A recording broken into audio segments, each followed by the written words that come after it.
Tenho certeza, né, que nessa série de mensagens que estamos compartilhando sobre vida abundante, existe uma soma, uma construção que nós estamos tentando gerar. Não dá para ensinar tudo num domingo, mas intencionalmente nós estamos avançando, progredindo. Comecei falando de prosperidade da alma, recentemente entramos no terreno das finanças, depois de botar muito fundamento para mostrar que a ideia não era falar do dinheiro pelo dinheiro, né? E depois de ter falado de honra, na minha última ministração, acho que foi há 2 domingos atrás, falamos sobre generosidade.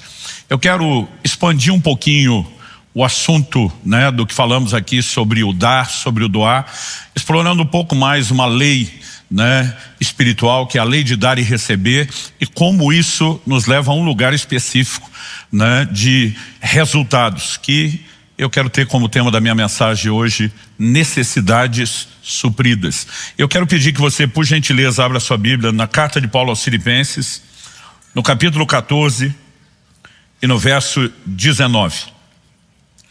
Filipenses, capítulo 4, perdão, falei 14, 4, verso 19.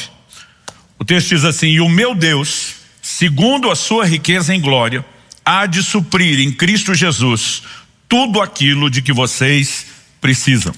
Se não for pedir muito, eu gostaria que você repetisse esse texto comigo. Eu sempre digo que há um poder em declarar a palavra de Deus, mas também há uma didática de memorização, que é quando a gente repete, fala em voz alta, né? Então diga comigo: e o meu Deus, segundo a sua riqueza em glória, há de suprir em Cristo Jesus tudo aquilo de que vocês precisam. Outras traduções dizem cada uma das vossas necessidades, né? A NVI diz: meu Deus suprirá todas as necessidades de vocês de acordo com as suas riquezas gloriosas em Cristo Jesus, né? Parte daquilo que Cristo fez, né, nos permite todo esse combo de redenção, mas quando falamos aí de subdivisões do que está dentro, né, do pacote, provisão.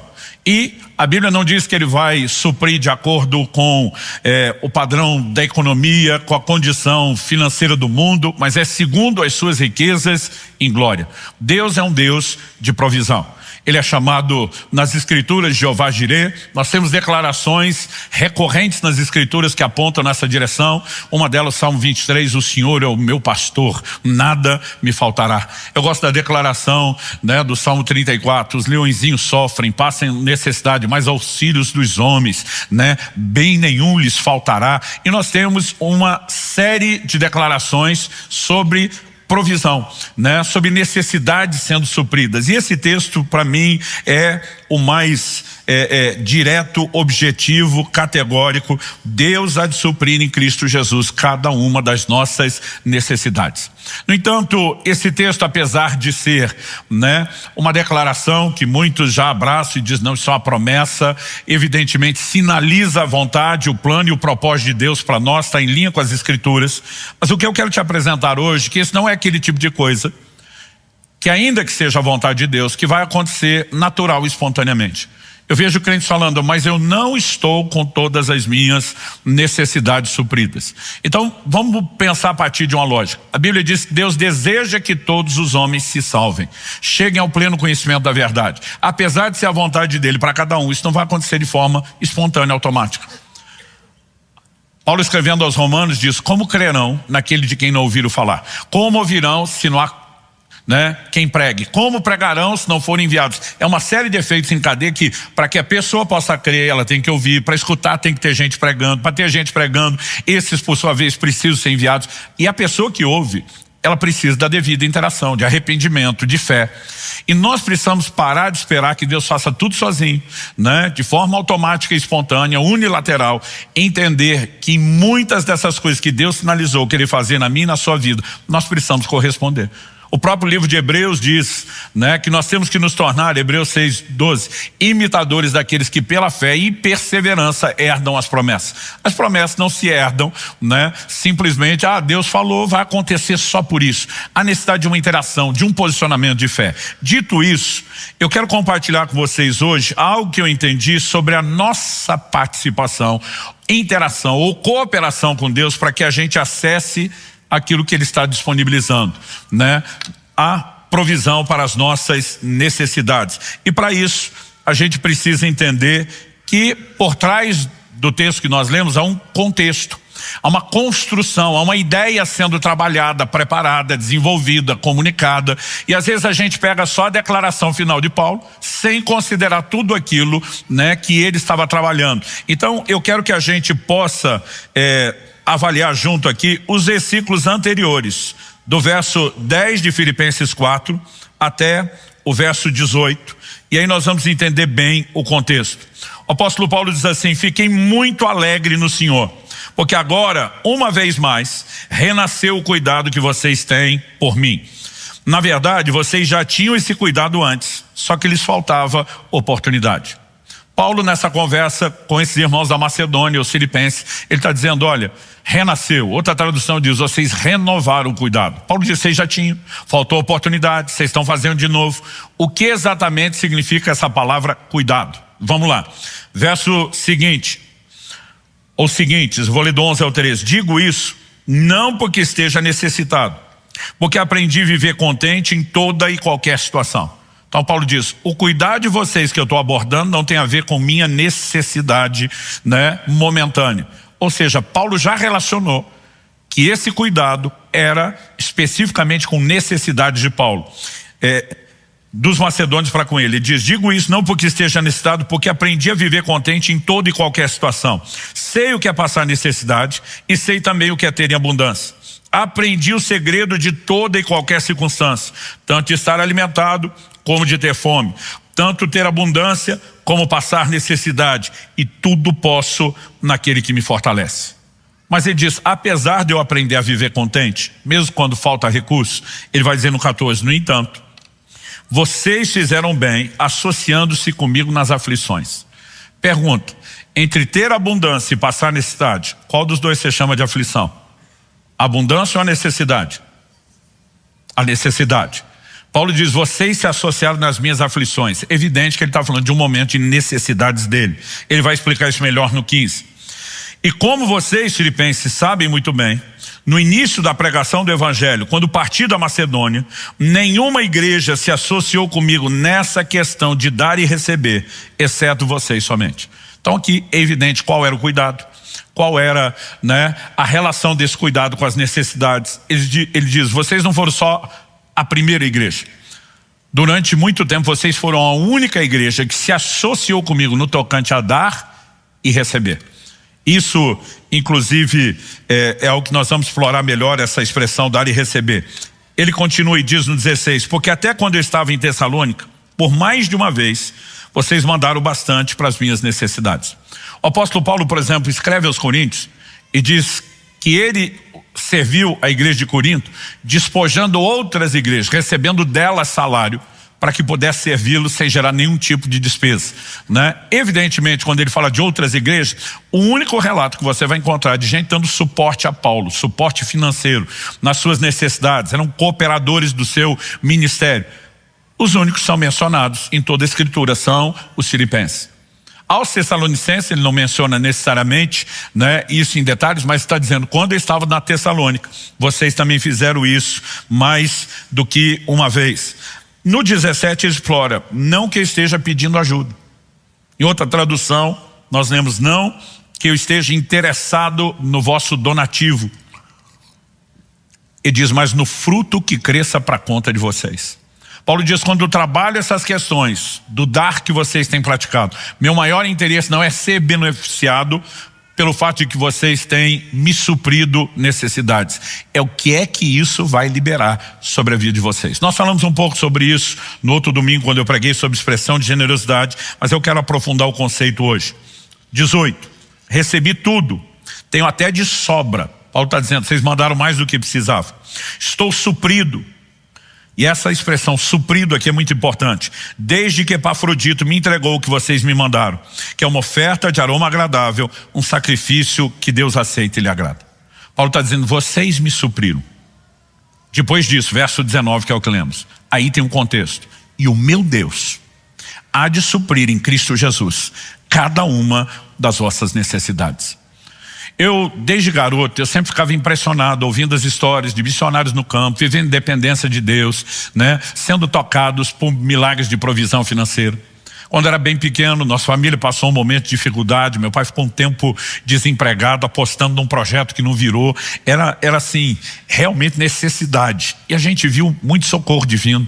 Eu lembro de um dia assim, meus pais emocionados, né? Porque não tinha mais o que comer. Quando acordamos, alguém tinha deixado uma senhora de uma compra de supermercado na porta de casa. A gente nem soube quem fez aquilo. Quando abriu a porta, estava todas as sacolas, as caixas, aquilo era comida para muitos dias, né? E quando a gente ouvia essas coisas na vida dos outros, era uma coisa, mas quando via de perto, era ainda mais empolgante. Eu sempre tive uma empolgação com milagres de provisão, né? Um dos pastores da nossa igreja foi missionário em Angola durante um tempo, e ele compartilhava assim conosco cada testemunho que era empolgante ouvir, né? Ele falou, olha, uma vez nós, na época em que Angola estava na guerra civil, toda aquela problemática lá com a UNITA, que alguns podem ter acompanhado, eles trabalhavam principalmente pregando o evangelho com os refugiados de guerra que tinham que se deslocar. Ele falou, pastor, a gente não tinha conforto, o lugar que a gente estava trabalhando não tinha água encanada, não tinha esgoto, não tinha iluminação, né? Ele falou, malária eu parei de contar, a de número 40, né? Quando tive, ele falou, ninguém estava lá buscando conforto e a gente estava lá para sacrificar mesmo. Mas ele falou, um dia nós fomos, como voluntários, a mão de obra de uma agência missionária, levar mantimento para desse lugar onde tinham mais refugiados. Então, uma ONG ofertou os alimentos, a outra cedeu os caminhões, nós entramos com a mão de obra, dirigir, distribuir, atender a população e aproveitar aquele momento para pregar o evangelho. Ele diz, a maioria de todo o alimento que nós trouxemos, ele falou, desapareceu no primeiro dia, né? Ele falou assim, pensa na turma esfomeada, na nuvem de gafanhotos.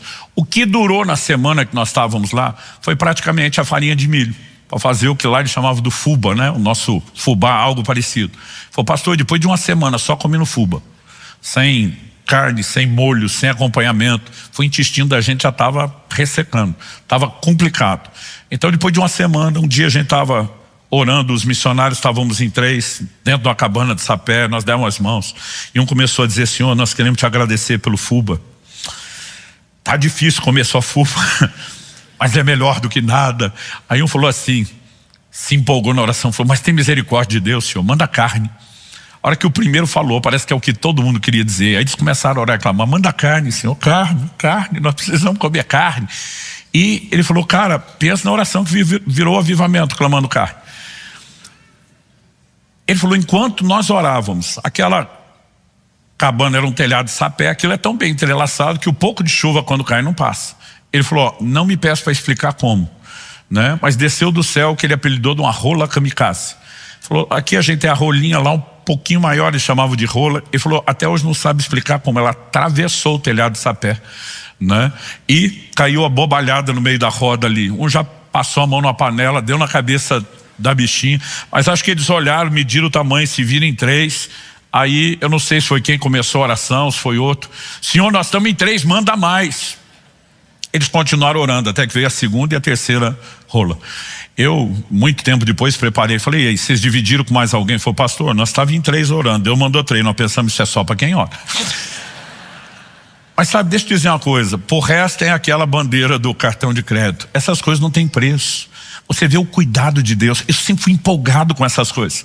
E de alguma maneira, por aquilo que ouvia, por aquilo que testemunhava, na minha adolescência, quando o coração ferveu para Deus, cheio do Espírito Santo, eu comecei a orar e dizer, Senhor, eu quero viver milagres de provisão. Não precisa ser nenhuma grande necessidade. É ver a tua mão, o teu cuidado, aquela intervenção tua, diz, isso é para você, é especial, né? E eu clamava por isso. Gente, eu não sei dizer quantas vezes por dia eu ficava citando, né, declarando em fé, confessando o texto de Filipenses, meu Deus, há de suprir em Cristo Jesus cada uma das minhas necessidades. Eu orava, eu clamava, eu pedia, eu cria, eu confessava, mas não via quase nada acontecer nessa área.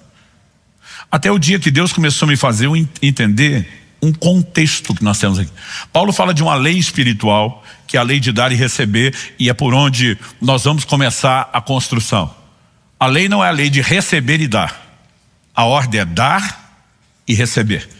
E nós precisamos compreender isso. Então Paulo diz, nenhuma igreja se associou comigo no tocante a dar e receber. Vocês foram o primeiro. Agora, porque vocês plantaram provisão na minha vida, eu declaro, Deus vai plantar provisão na vida de vocês. Porque vocês me supriram, o suprimento será liberado sobre vocês. E o dia que eu comecei a entender o contexto, que se nós queremos necessidades supridas, nós temos que suprir necessidades, eu posso dizer, isso foi o que virou o jogo. Muitas vezes nós estamos esperando que Deus faça coisas que nós vimos acontecer na vida de outros, mas nós queremos experimentar o resultado sem passar pelo processo. E essa lei espiritual, ela precisa ser entendida, ela precisa ser, compreendida, e acredito que, na verdade, isso é fundamental. No Evangelho de João, no capítulo 20, no verso 29, Jesus pergunta a Tomé, você creu porque me viu? Bem-aventurados são os que não viram e creram. A primeira vez que Jesus aparece ressuscitado ao grupo de apóstolos, Tomé não estava na reunião. Nunca falte culto, você nunca sabe o que vai perder no dia que você escolheu faltar, Aí a turma conta, ele, não, se eu não ver, se eu não tocar, eu não creio. Na segunda que Jesus aparece, ele diz, bem-aventurados são aqueles que não viram e creram. Porque a lei espiritual não é ver para crer. É crer para ver. Primeiro se crê, depois se vê. Quem espera ver para crer depois, normalmente não vai ser beneficiado com isso. E quando nós falamos da lei de dar e receber, não é a lei de receber e dar. Eu vejo a gente falando, não, pastor, quando Deus me prosperar, eu vou abençoar as pessoas. Eu falo, vai nada. Todo dia falou, está me chamando de mentiroso. Eu falei, não é só de mentiroso, de mentido. Porque você engana você mesmo. A Bíblia diz, quem é fiel no pouco vai ser no muito. Quem é fiel no pouco vai ser no muito. Você não faz nada por ninguém. Quando não tem, meu amigo, não ache você que vai fazer depois. E outra, não ache nem que vai ter para fazer depois. Porque para você receber, você precisa dar. Essa é uma lei espiritual, uma lei que eu e você precisamos compreender. E à medida que eu comecei a descobrir isso, eu comecei intencionalmente a dizer, eu tenho que suprir a necessidade de pessoas, eu tenho que abençoar pessoas. E depois que eu comecei intencionalmente a plantar provisão, eu passei a colher provisão. Depois disso, não precisava orar pela provisão. Depois disso, não precisava ficar o dia inteiro confessando, Filipenses 4,19, não estou falando contra, mas eu estou dizendo, o mecanismo para você provocar, não é a fé, ela tem uma confissão? Tem, mas a fé tem ações. A sua fé para receber nunca será maior do que sua fé para dar. Guarde isso no seu coração. Então assim, se eu creio no que Deus está falando, eu não posso crer só no resultado que Ele proporciona. Eu preciso crer no processo que Ele instituiu. Se para receber provisão eu tenho que plantar provisão, então eu vou expressar as obras da minha fé e não apenas a confissão. Vai ser, eu vou agir de acordo com o que Deus vai fazer. E à medida que eu comecei a andar dessa forma, eu comecei a experimentar a intervenção de Deus. Eu descobri que isso é para qualquer um. Nós tivemos para os meus filhos uma lição assim marcante. Isso para mim virou um clássico. Eu não falo desse assunto sem contar essa história. Quando fomos plantar a primeira das nossas comunidade de alcance, que foi em Irati, eu estava vivendo um momento de Deus tratar algumas questões pessoais comigo. Ele me deu uma palavra muito específica. Eu quero que você, como quando era solteiro antes de ir para o ministério pastoral, eu quero que você dê um passo de fé. Eu quero que você vá para Irati sem nenhum sustento formal de ninguém. Eu quero que você entre num lugar de confiança e dependência de mim durante esse tempo. Não sabia quanto tempo seria, mas obedeci aquilo. A questão é que não era só as minhas necessidades da minha casa. Eu levei comigo 6 famílias para ajudar no estabelecimento da igreja.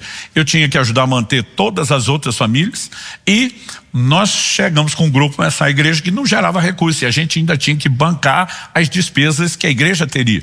Então assim, foi um grande desafio de fé. Mas ao mesmo tempo, eu chamei todo mundo para conversa, falei, olha, nós estamos no modo de sacrifício. Com a nossa família, eu falei, gente, nós vamos baixar o padrão no limite da sobrevivência, Não tem luxo, Nós vamos viver da forma mais simples, esse é o padrão.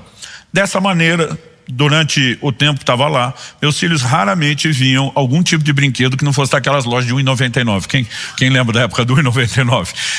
Agora, o problema daquilo é que até não era tão demorado para comprar, mas normalmente não durava, Aquilo não prestava.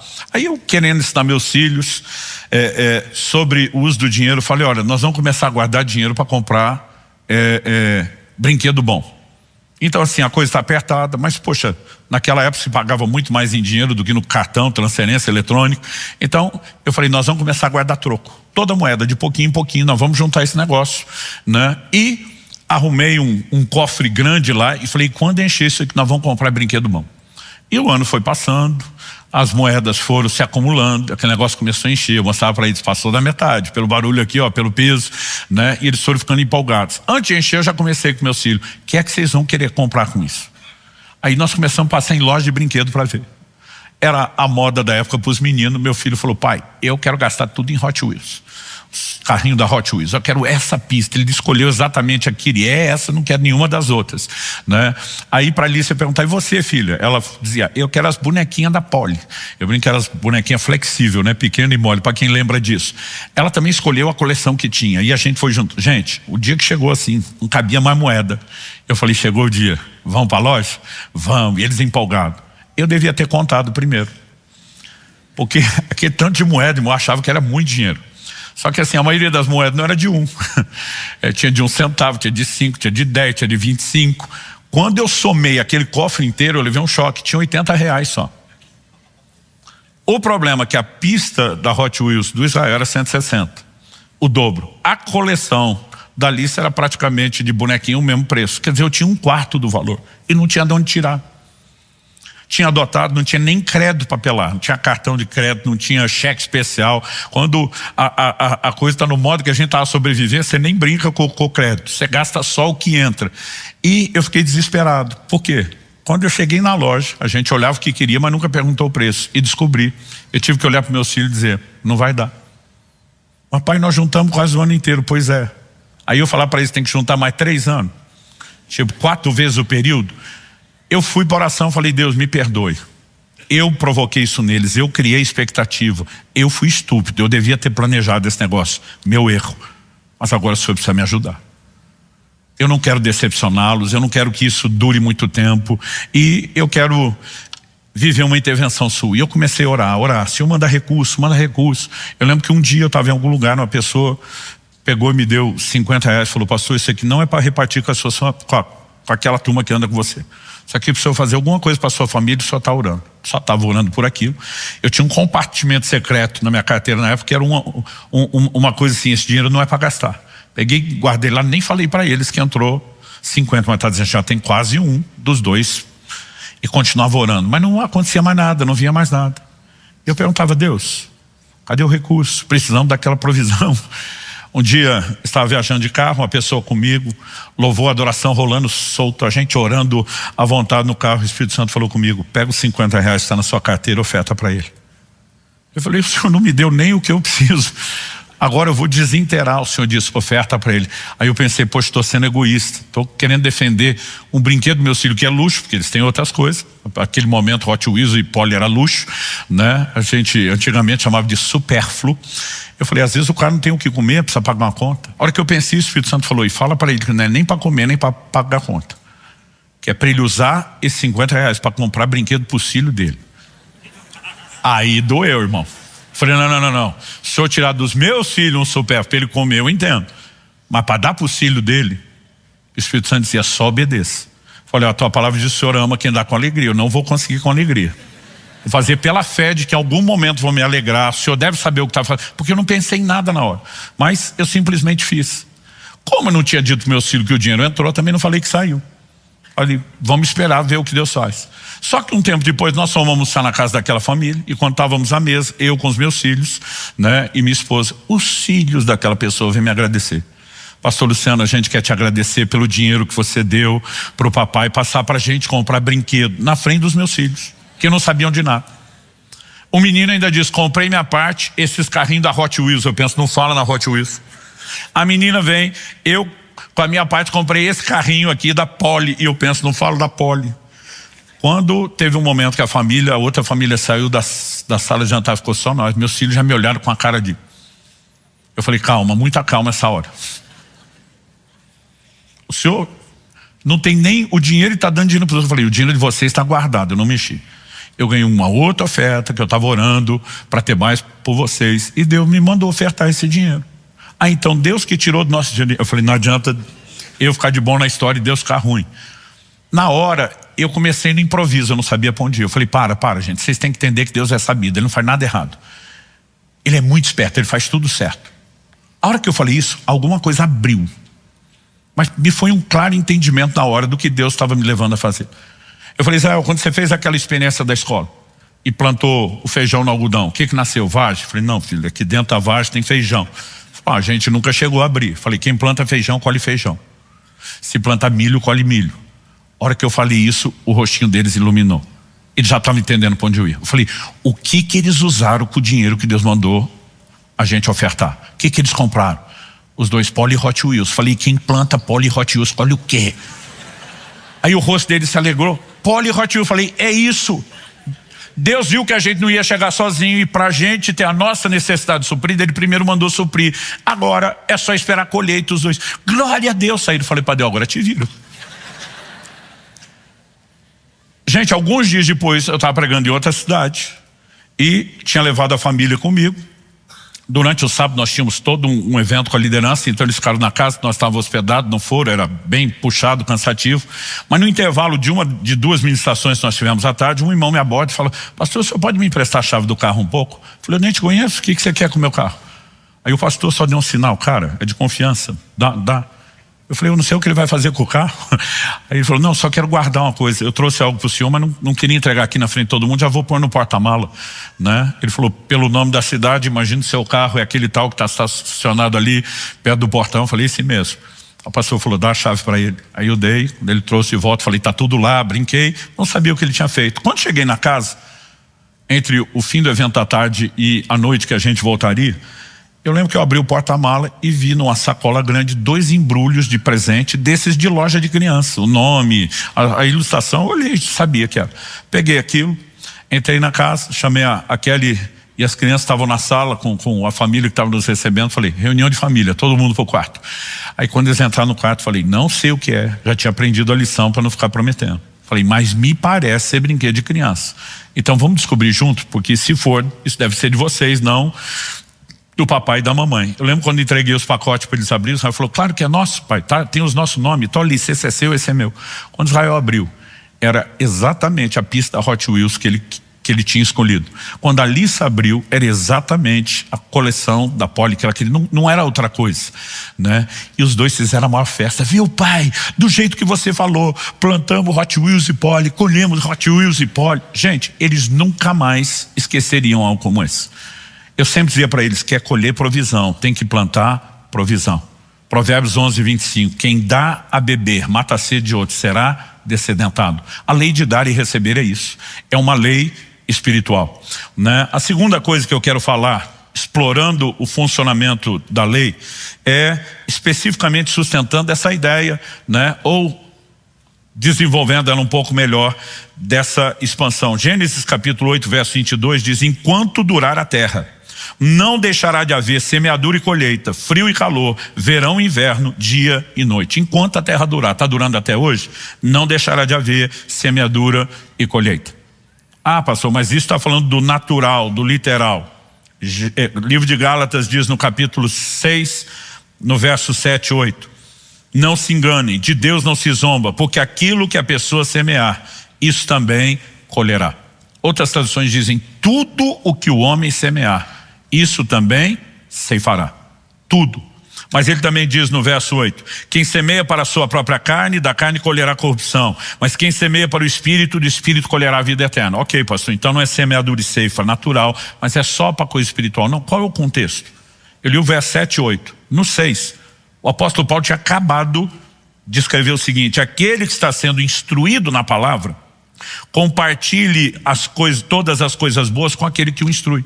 Você está sendo abençoado espiritualmente? Compartilhe do que você tem materialmente. Paulo tinha acabado de falar de oferta. Aliás, todas as vezes que Paulo fala de semeadura e ceifa nas suas epístolas, o contexto é oferta ou é doação, né? Em 2 Coríntios capítulo 9, verso 6, quando ele diz o que semeia pouco vai colher pouco, o que semeia muito vai colher muito, ele está falando de uma lei espiritual. Primeiro, você colhe exatamente aquilo que planta, mas segundo, você colhe na proporção que você planta. Eu gosto de chamar isso de a lei de dar e receber, né? O próprio Senhor Jesus nos trouxe uma orientação muito clara, muito específica sobre conduta. Por exemplo, no Evangelho de Lucas, no capítulo 6, nós temos aquela clássica declaração do Senhor Jesus no verso 38. Dai e ser-vos-á dado boa medida, né, recalcada, sacudida, transbordante, será dada a vocês. Mas ele termina dizendo, porque com a medida com que tiverem medido, vocês serão medidos também.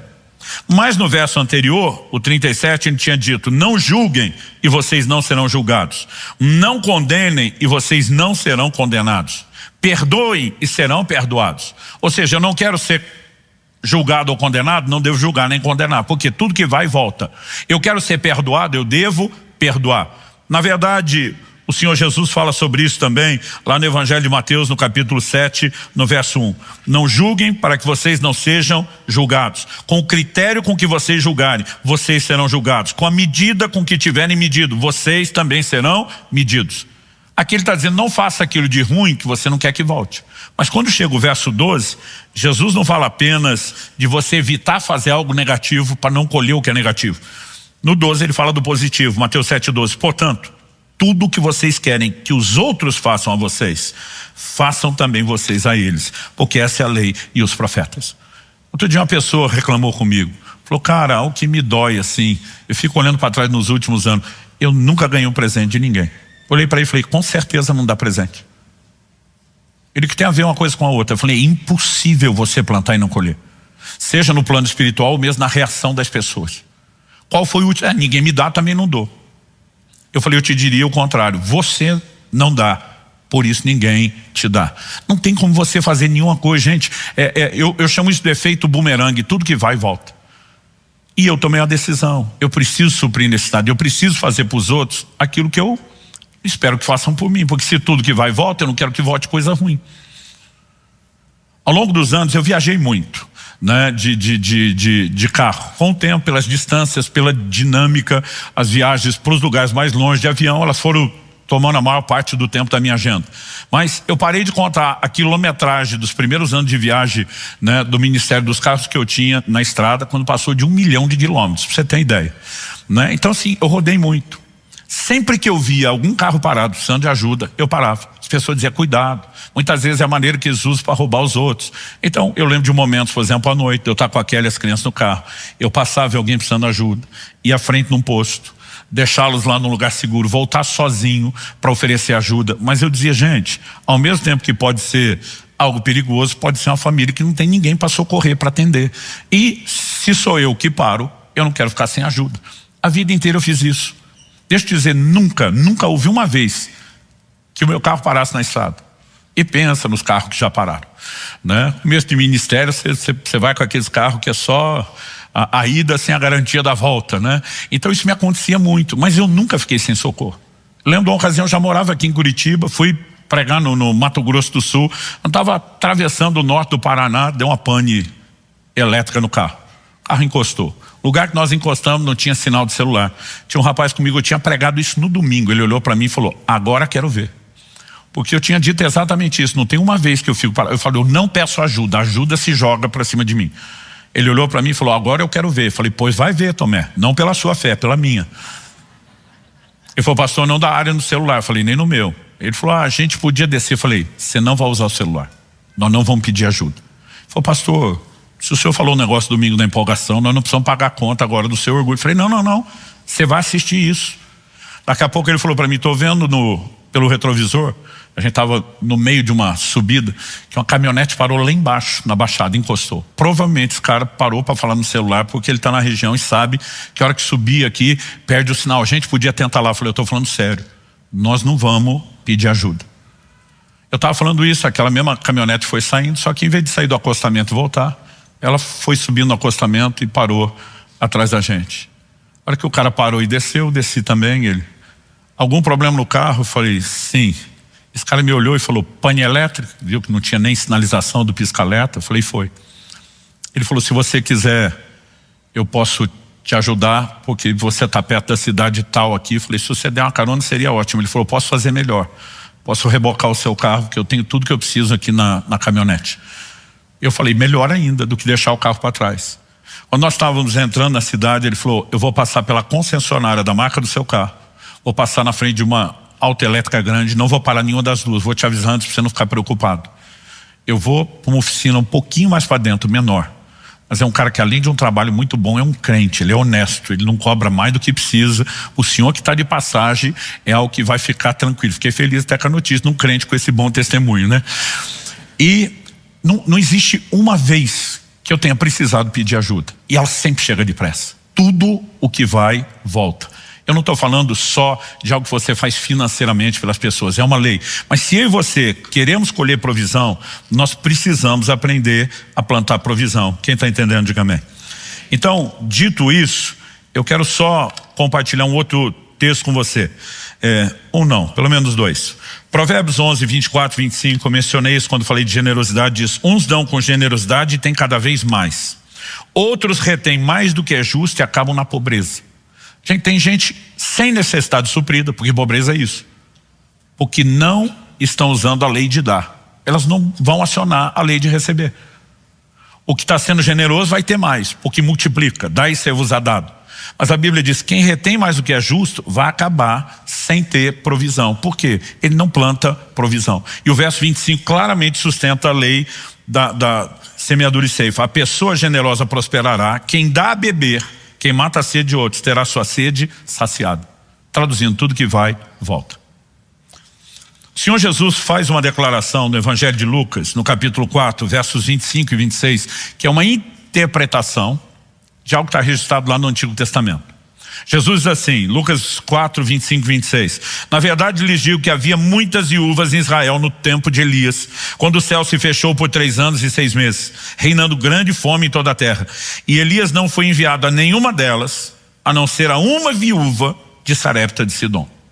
Qual o contexto? Jesus vai pregar na sua sinagoga, ele afirma que o profeta não tem honra na pátria, que não o estão reconhecendo, e ele começa a dar base bíblica para isso. Tinham muitos leprosos dos dias de Eliseu, mas ele não foi enviado a nenhum deles, né, a não ser a Naamã, o sírio.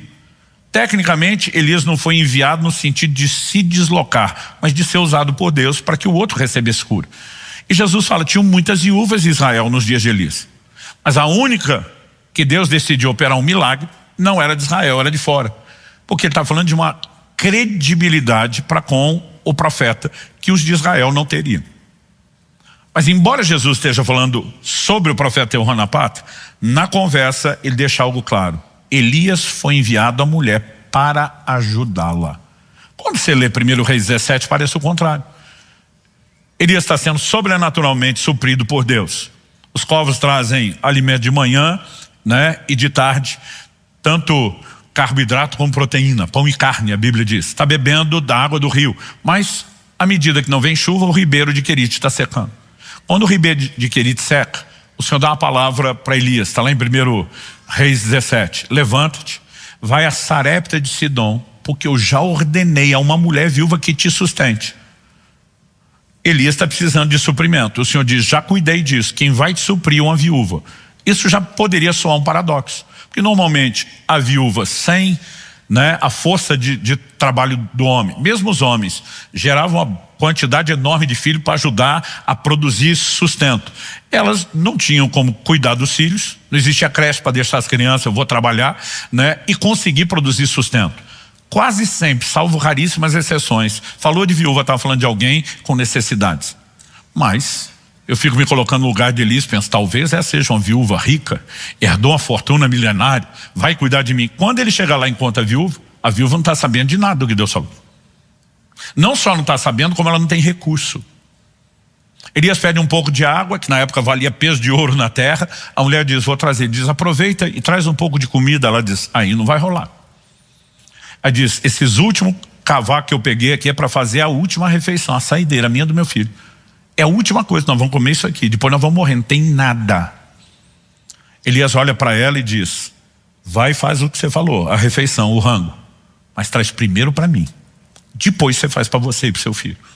Ele não falou, nem vamos dividir.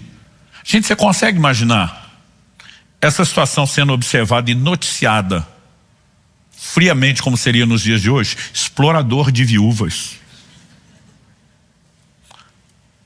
Golpista rouba a última refeição de uma mulher e de uma criança. Mesmo quem fosse crente tentar se defender, ia pensar, pô, no mínimo mulheres e crianças primeiro, faz primeiro para mim, depois para você. A reação da mulher poderia ser, depois eu faço para mim o quê? Ou com o quê? Se você vai comer tudo que tem. Mas o Elias não fala só para ela trazer. Ao mesmo tempo que ele fala isso, ele libera uma palavra. E agora eu quero não só mencionar, eu quero ler esse texto para vocês de 1 Reis 17. Ele diz no verso 13, Elias disse a ela, não tenha medo, vai e faça o que você disse, mas primeiro um pãozinho com o que você tem, traga para mim. Depois prepare o resto para você e para o seu filho. Mas ele não parou aí, ele diz assim, por quê? Assim diz o Senhor, o Deus de Israel, a farinha da panela não acabará, e o azeite do jarro não faltará, até o dia em que o Senhor fizer chover sobre a terra. O texto diz, a viúva foi, fez segundo a palavra de Elias, e assim comeram ele, ela e a sua casa durante muitos dias. A farinha da panela não acabou, o azeite do jarro não faltou, segundo a palavra do Senhor anunciada por meio de Elias. Gente, isso aqui é um baita do milagre. Hoje em dia a gente pagou uma conta, glória a Deus, provisão. E não estou dizendo que não deva ser grato, nem que não é. Mas, gente, foram 3 anos e meio sem chuva, portanto de fome seca.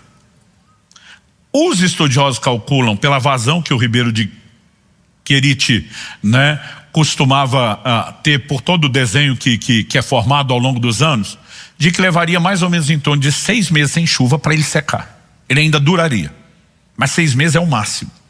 Então vamos supor que 6 meses se passaram, ainda tinha 3 anos de fome. Se essa conta estiver certa, a multiplicação durou de modo contínuo durante 3 anos. Vamos exagerar e falar o impossível aqui, que foi só 2. Porque Elias vai ficar lá até o fim. Você consegue imaginar durante 2 a 3 anos na sua casa? Você vive do que tem na despensa, nunca faz compra e nada que está ali acaba. Você mete a caneca na lata que tem lá o arroz todo dia para cozinhar e o arroz está da mesma altura, nunca chega no fundo da lata. Todo dia a mesma coisa com o feijão, com o azeite na hora de cozinhar. Eu lembro que um dia eu fiquei pensando nisso, falei, Deus, por que esse tipo de coisa não está acontecendo hoje? A gente já viu o Senhor multiplicar refeições uma vez para uma refeição, né? O Senhor fez isso 2 vezes, mas uma multiplicação que durasse uma refeição. Mas alguém viver 2, 3 anos de provisão contínua. Aí eu comecei, por que isso não está acontecendo hoje? Me julguei, naquele momento, entrar no lugar do representante do sindicato dos crentes frustrados com falta de milagre maior. Eu comecei a dizer, porque o Senhor é o mesmo, o Senhor não mudou, por que nós não estamos vivendo isso? Nós temos que entrar nesse lugar, nós temos que experimentar essas coisas. Eu estava naquela indignação, naquele clamor a Deus. O Espírito Santo falou comigo, se põe no lugar da viúva. Um estranho bateu a porta, que é a última refeição, não apenas sua, enquanto mulher viúva sem recurso, mas de uma criança, a sua criança. Você entregaria? Eu falei, de jeito nenhum. Ele falou, é por isso que vocês não vêm. Vocês querem ter os resultados que gente como ela teve, sem passar pelo processo ao qual ela submeteu. Quando Deus manda Elias, Deus diz, eu vou te sustentar, mas isso era a consequência do milagre. O propósito de Deus era não deixar aquela mulher comer sua última semente. Se ela comesse a última refeição, ela não teria nada para plantar. E o Senhor diz, vou fazê-la plantar, para que eu libere o resultado. Se ela plantar provisão, ela tem direito de colher provisão. Quem está entendendo? E um milagre acontece. Eu vivi uma versão bem menor do que isso, que já me gerou um constrangimento enorme. Há pelo menos uns 20 anos atrás, eu estava fazendo um evento em Porto Seguro, no sul da Bahia. Várias igrejas tinham se unido para a gente fazer aquela conferência de ensino junto. E numa conversa com os pastores pela manhã, ministrando eles me fazendo perguntas do ministério, eu não sei como veio à tona o assunto, de que na época a gente já estava investindo em traduções dos nossos materiais, né, para a gente poder distribuir essa literatura fora, né? Até hoje a gente tem feito isso. Nos últimos 2 anos, eu não sei de cabeça te dizer quantos milhares de livros nós estamos distribuindo na América Latina, né? E a gente tem feito isso. Os pastores me perguntaram, você ficaria constrangido se a gente levantar uma oferta para esse projeto? Eu falei, de jeito nenhum, ficaria constrangido se eles quisessem levantar algo pessoal, né? Mas para o projeto. Então, numa das primeiras noites da conferência, eles fizeram a oferta, e eu fiquei muito grato a Deus e a eles, porque nós bancamos uma tradução inteira dessas. Mas no dia seguinte, quando cheguei na igreja, uma senhora bem simples me aborda. E eu sempre digo, às vezes eu uso simples só para evitar a palavra pobre, mas era pobre de marré.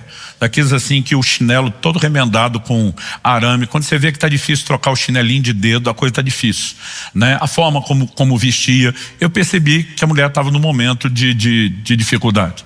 E ela falou, pastor, fiquei tão triste ontem. Falei, por quê? Ela falou, por causa da oferta. Falei, se você só deu algo que arrependeu, a gente devolve. Falou, não, eu fiquei triste porque não tinha nada para dar. E eu queria muito ajudar o seu trabalho. Falei, irmã, Paulo diz aos Coríntios que a oferta é aceitável segundo o que alguém tem, não segundo o que não tem. Ela falou, pastor, posso falar? Falei, pode. Ela falou, eu fiquei triste porque eu queria ajudar, mesmo não podendo. Eu sabia que Deus não estaria contra mim por eu não poder. Mas eu comecei a desabafar, Deus, eu queria tanto ajudar, mas não tem dinheiro. Foi enquanto eu orava, foi a primeira vez. A gente estava falando sobre a liderança do Espírito Santo, né? Naqueles dias, ela falou, foi a primeira vez que eu ouvi Deus falar comigo, simples do jeito que o Senhor está ensinando. Algo dentro de mim diz, não tenha dinheiro, não diga que você não tem dinheiro.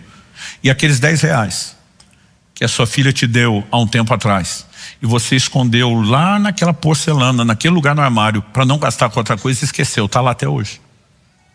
Ela falou, pastor, eu fui lá e era onde eu tinha escondido o dinheiro mesmo. Eu nem lembrava onde eu tinha colocado. Só pode ser Deus. E ela me entrega os R$10. Gente, quando eu ouço que aquilo é por remédio do ouvido, que a mulher escondeu para nem comer, porque era importante ter o remédio do ouvido, eu fico pensando, a oferta dos livros já está coberta, o projeto já estava pago. Eu estou olhando para aquilo e falando, eu não vou pegar o dinheiro dessa mulher. Eu já estava pensando em eu meter a mão no bolso e abençoar ela. Nessa hora o Espírito Santo falou comigo, não se atreva a se meter no que eu estou fazendo na vida dela. O seu projeto está pago. Se ela comer a última semente, ela não muda a condição dela. O Senhor disse, isso não é por você, é por ela. Eu lembro que eu aceitei aqueles R$10 que ela estendeu. Lembro de ter botado as mãos no ouvido dela, um dedo em cada ouvido, pus as mãos e falei, nunca mais a senhora vai precisar desse remédio em nome de Jesus. E aquilo começou a me fazer pensar. Evidente que a gente tem que ajudar os necessitados, gente. Mas os necessitados às vezes se acostumam só a receber e viver de assistencialismo. E se eles querem mudar a sua condição, eles também têm que aprender a plantar provisão. Isso é uma lei espiritual. Se você quer colher provisão, tem que plantar provisão. Quem está entendendo, diga amém. E para encerrar rapidamente, terceiro e último lugar, oferta a Deus. O que é isso? Filipenses 4,18, quando Paulo fala da provisão dos Tessalonicenses, ele diz, recebi tudo e tenho até de sobra. Estou suprido desde que Epafrodito me entregou o que vocês me mandaram, que é uma oferta de aroma agradável, um sacrifício que Deus aceita e lhe agrada. Quando a gente fala de fazer as pessoas, parece que o crente, ele não consegue processar, não. O que eu faço na igreja é para Deus, o que eu faço para os outros é só para os outros. Não, o que você faz para os outros também é para Deus. Provérbios capítulo 19 diz com toda clareza no verso 17, quem se compadece do pobre empresta ao Senhor e este lhe retribuirá o benefício. Quando você financia a necessidade de alguém, estabelecendo suprimento de qualquer nível, Deus está dizendo, você emprestou para mim, porque quem queria socorrê-lo era eu. Então você está financiando a minha causa. Da mesma forma, quando pregamos o Evangelho, financiamos a proclamação do Evangelho, né? Quando nós tocamos a necessidade de pessoas, gente, nós estamos fazendo para Deus. E quem retribui é o próprio Deus. Nós precisamos entender, Paulo está dizendo, isso é uma oferta, né, que é apresentada a Deus. À medida que a gente olha para as Escrituras, Hebreus 13:16, por exemplo, diz, não se esqueçam da prática do bem e da mútua cooperação. Outras traduções dizem mútua hospitalidade, pois de tais sacrifícios Deus se agrada. Assim como no Antigo Testamento a adoração era baseada, né, no modelo de sacrifício, ele está usando a linguagem. O que você está fazendo, ajudando os outros o bem. Também é um sacrifício, é uma oferta de adoração a Deus. Ou seja, nossa adoração não pode se limitar aos cânticos dos cultos e nem só aos dízimos e ofertas que entregamos aqui. Nós precisamos ter olhos para as pessoas e tudo o que nós fazemos por elas, nós estamos fazendo para Deus. Não fazemos pelo retorno, mas explicamos nas outras semanas por que é que Deus estabeleceu não um sistema de barganha e de troca, mas de desprendimento no coração, para que depois Ele possa nos abençoar. E evidente, quando Deus fez o milagre para a viúva, Deus deu mais do que ela precisava para ela também poder transbordar suprimento na vida de Elias. E o ciclo vai aumentando. Deus quer que a gente viva isso. Mas nós não podemos esperar que essa provisão venha só de forma espontânea e automática. Nós temos que ser causadores disso. Quem está entendendo, diga amém. Eu queria que você ficasse em pé para parecer que está acabando.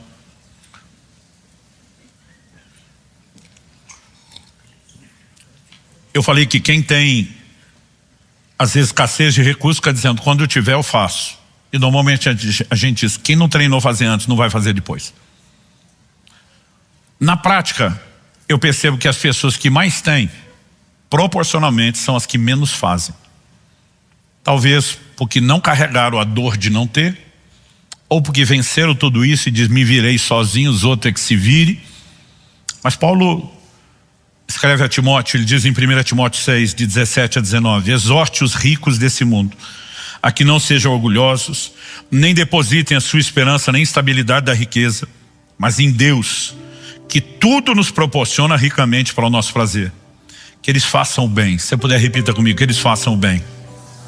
Sejam ricos em boas obras, generosos em dar, prontos a repartir. Gente, quando você olha essa lista, é evidente que quanto mais temos, maior é a responsabilidade. Isso não quer dizer que só eles têm que fazer. Ajuntando para si mesmo um tesouro que é sólido fundamento para o futuro, a fim de tomarem posse da verdadeira vida. Evidentemente que salvação não se compra com boas obras, mas galardão se constrói com aquilo que nós fazemos. E um dia nós teremos recompensa de tudo isso. Essa lei de vai e volta não volta só nessa vida. Aqui já volta, boa medida, recalcada, sacudida, generosa. Mas nós estamos construindo para a eternidade, não há investimento melhor do que isso. O que eu estou falando para você hoje tem laboratório. Eu comecei a fazer quando solteiro, já estou casado há 30 anos.